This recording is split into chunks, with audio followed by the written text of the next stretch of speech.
Who am I? What am I? Certainly an interesting question. But strangely enough, we don't ask ourselves this question that often. Am I the same I as when I was a child? And will I be the same in the future? Am I my body? Or do I have a body? Well, I am not my body because few of the cells are the same as when I was young. So the body is very different from when I was a child. And on the other hand, I am still myself. Or not? Is myself the sum of thinking, feeling, experiencing, intuition maybe, willing, memory? Or am I awareness? Am I consciousness? Or do I have a consciousness? Or is the universal love or the universal life conscious in me? Is that universal consciousness conceivable by myself? Or do I see myself as ego, as a self-centered being, a self-sustaining force, fighting for my own existence? Or am I myself, a being capable of identifying with others and with the other in me?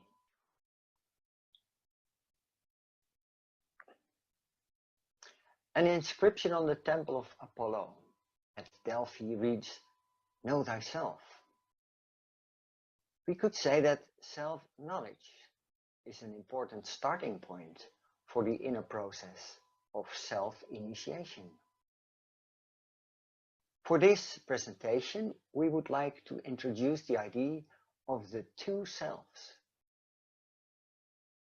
As you might recall from previous presentations, man is a twofold being. There is the eternal part, the microcosm, that we would call the self with capital letters, and there is the time-spatial part that we call the self with lowercase letters. Both selves have several aspects that we can distinguish. Self-knowledge is about being aware of both aspects of your being, and there is much to discover.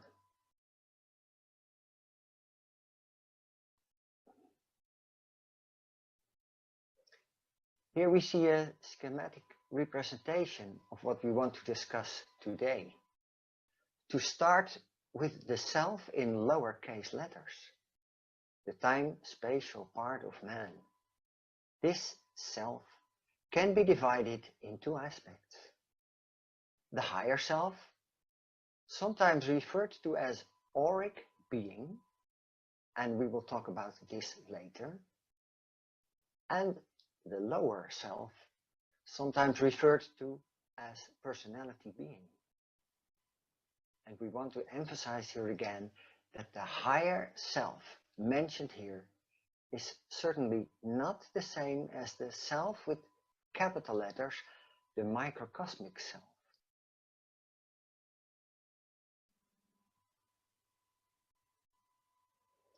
Now the lower self is in itself a sevenfold being, a personality being. You are probably more or less familiar with the four bodies. Very brief overview. The etheric body is the life-giving body, the energy field that keeps our physical body alive. And there's the astral body or desire body. It is a subtle field of energy of our emotions and desires. And there is the mental body that could be understood as the energy field of our thinking. And then we can also discover a threefold consciousness: thinking, feeling, and willing. We could say that the thinking consciousness is based in our head sanctuary, our emotional consciousness in our heart sanctuary, and our willing in the pelvic sanctuary. It is the consciousness of our lower self, the consciousness that says, I.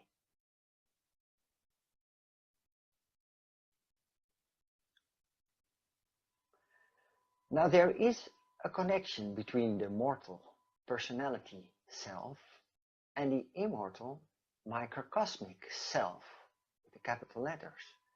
We could call that the ability to identify with an aspect of our duality. This is a capability to be aware of oneself, and that can identify completely with the personality, or rather with the microcosm. We could call that principle the soul, or in the context of today's presentation, the self with just a capital S, the force in the middle. We could describe the process of self-initiation as a shift in this awareness, a shift in consciousness from the time-spatial part of ourselves to the eternal part. And this representation of the carriage and the driver can clarify this image. In our current state of being, the personality self is in the lead. The soul principle, the driver is not steering, but following the self-centered aspect. Now, self-knowledge and self-initiation is to become aware, to be the eternal one, so that our microcosmic self takes back control of our being, to grow from self-consciousness to world consciousness.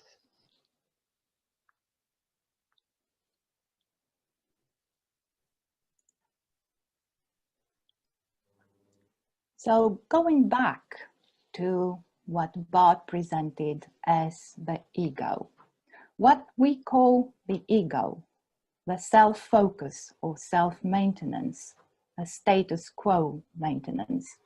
This ego has two aspects. The lower self, what we usually call the ego, the threefold ensoulment of the mortal personality, which keeps us in matter here and now, and what some call the higher self, the auric being, within our damaged microcosm, with all its karma inheritance. This is the orientation of our microcosm towards self-maintenance and the origin of what we know as and what is called the fall.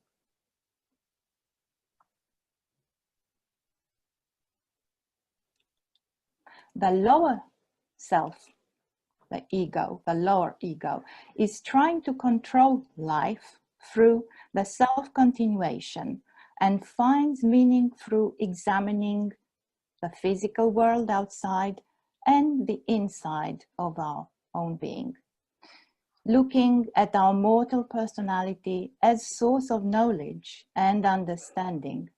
So we investigate our physical aspects, and we are all aware of so many selfies taken nowadays, or we focus on intellectual knowledge, looking at culture, science, or emotionally looking for love and friendship on the horizontal level, or even through religious fervor. The higher self, or the auric being that we mentioned before, is pushing the lower self towards using so-called occult, hidden knowledge for self-maintenance, and is trying to get to know our eternal being, our microcosm, and its lives in the reflection sphere. We call the reflection sphere the life of the microcosm after death, where our eternal being, the damaged microcosm, is so-called naked, so without the personality being, but it's still in its damaged form and with all the inheritance of karma, of previous lives. In this direction, spiritism, channeling, astrology, or occult forms of philosophy are used to make a connection with the after-death world. Both of these forms of knowledge are not liberating. They keep us imprisoned within the world of here, space and time, and the world of the beyond, the world after death, which we call the reflection sphere, where there are also entities who try to preserve themselves, feeding from astral energies of the living. So the wheel of life and death is maintained.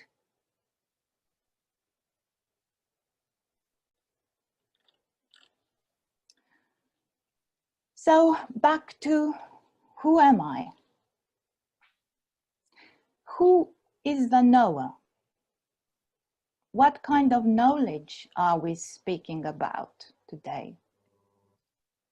Can we know ourselves when looking with the same eyes, the eyes of the personality, the lower self, or even the higher self? Or can we know ourselves when looking from the perspective of the damaged and burdened with karma microcosm? Can we see the full picture from within our closed system? Can we pull ourselves out of the marsh by pulling on our own hair?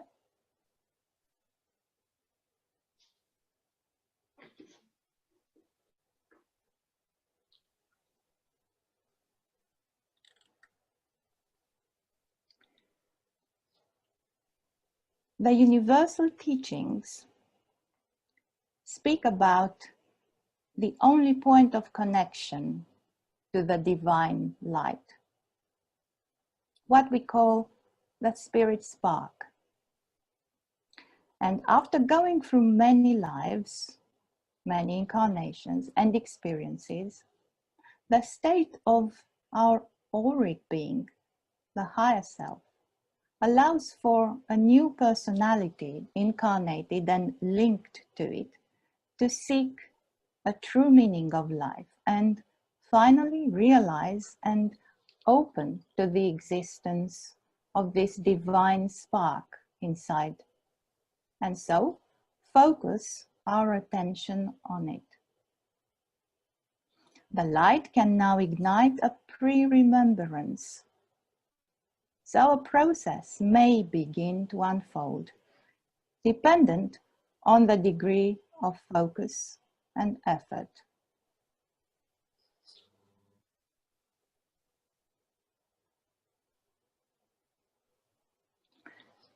This process may unfold as follows.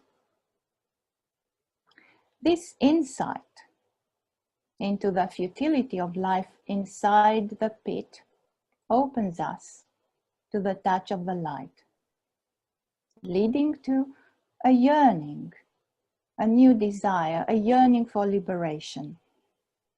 The spirit spark enlightens and sparks this new desire to go back to our original home.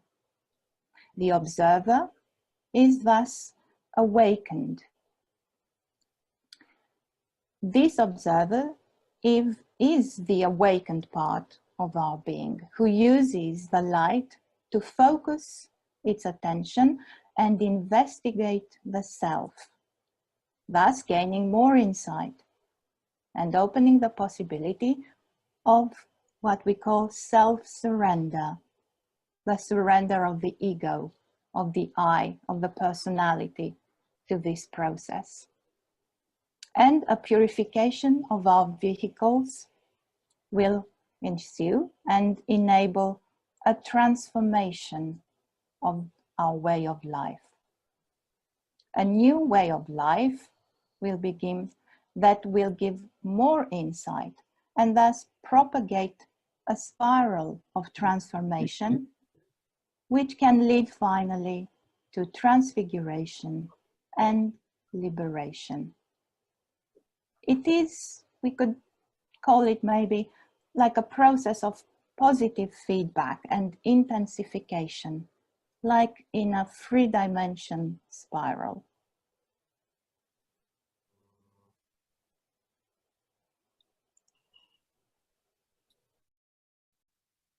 In all the world's great religions, the idea is expressed that, well, in the beginning, human beings had a perfect connection with their origin, with the absolute, with God. And when they lost this connection, they became twofold creatures, as we tried to explain at the beginning of this presentation. So twofold creatures separated from God, no longer able to live in the original light world. And the original teachings described then a path of return to the light world, a method of restoring the connection with the Godhead. And this means from knowing yourself to overcoming yourself. And we have to underline that a spiritual path needs to be distinguished from a religious path, or from belonging simply by birth, by family, by culture, by nationality to a particular religion. And in addition to that, it is about self-initiation. So no gurus or authorities, but self-authority.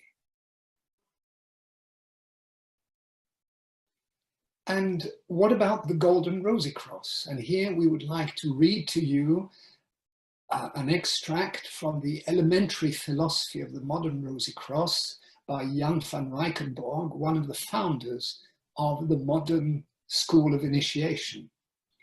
And he writes, "The spiritual school of the Golden Rosy Cross does not posit a popular faith, but a clear and positive knowledge. Not in the sense of collecting facts, dogmas, phrases, theses, hypotheses, and so on, that ultimately leave man empty-handed, but knowledge in the sense of comprehending, discerning, and inner possession, which is irresistible and absolute. So it is a matter of grasping with our hearts, and to link the two sanctuaries to be able to think with the heart. And today, the Golden Rosy Cross is, as we said at the beginning, active in more than 50 countries with city and conference centers where this all takes place. And the subject is that of initiation.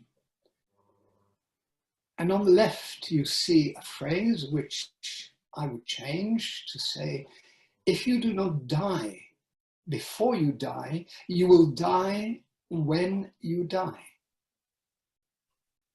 Now, how do we decipher that? How do we understand that? It means entering into eternity now, during our life.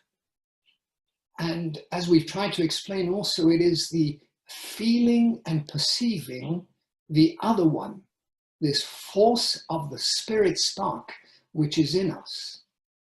And to do that, it means decreasing and allowing. And if we refer here to the Christian story and the epic in the New Testament, it is John who recognizes Jesus in the desert of his being, and he agrees to decrease to allow for Jesus, that new force of the spirit spark, to grow. As we said, this is a process of self-initiation. So it is one rung after the other. but we shouldn't see it in any hierarchical form of a ladder, but more so in terms of a spiral form. And it is said, know yourself and you'll know the gods. And this comes through purification, transformation, and transcendence or transfiguration. And linking that to the New Testament story we mentioned before, it is then the Jesus being in new consciousness that meets the Christ being, the macrocosmic force of the universe. So moving from self-consciousness to world consciousness. And when we were preparing this talk, one of our friends said, well, it's moving away from cleverness into wonderment. And the condition for the process of transfiguration is that the processes of change take place where? In the body, by a consistent and proven new mode of life in willing, thinking, feeling, and action. The necessary change will really take shape. And the influences coming from the heart can then spread through the whole system.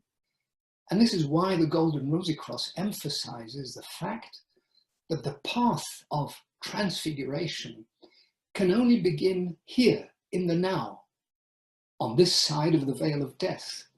So in the life field of matter, because on the other side, we lack a physical body. And the complete fourfold personality we presented is needed as a serving factor, as a servant in this process. The body fulfills an important function in this process of rebirth, but cannot accomplish anything of itself. Because, as it is said, the mortal cannot inherit immortality. So the person who follows the path of gnosis and devotes himself to it will gain a new soul, and with this, a new personality. The limits of space and time to which the old consciousness was bound then lose their meaning. And here we have a text we would like to share with you. Become conscious of your emotions, your thoughts, the workings of your will. Whatever your conclusion, do not force a counteraction with emotions, thoughts, or will. Only observe objectively. It is essential to obtain self-knowledge. Try to descend into the sources of the subconsciousness. See yourself as if standing on a balance. Note the positive and the negative, the subjective as well as the objective.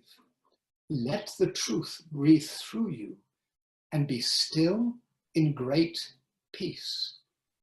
So this means self-observation, but in a group, a community of sharing and mutual support, because like attracts like.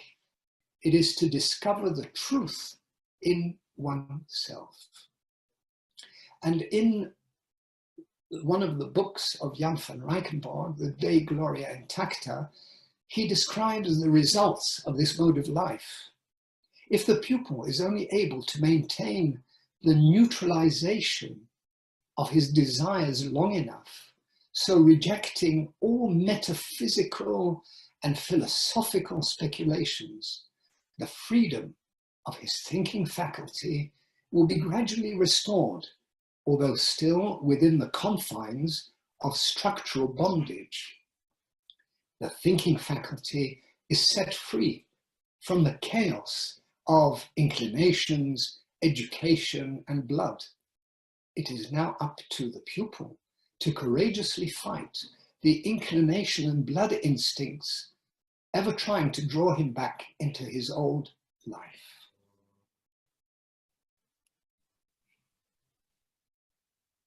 So we see the words liberation and oneness. And in the Egyptian Archgnosis, Jan van Reichenborg says, so now you can see how God can take hold of the whole system of the nature of death within you and bring it to rebirth so that the temporal is swallowed up in the eternal. The natural figure belongs to the world of time. It is subject to time, but the soul figure is subject to heavenly forces and therefore stands in eternity.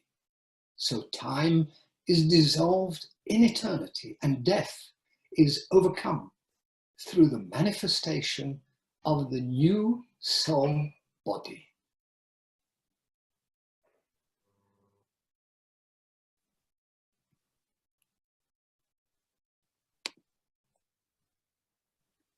Any attempt at liberation, no matter how great it might be, if it does not take into consideration the necessity of dissolving the ego, it is condemned to failure.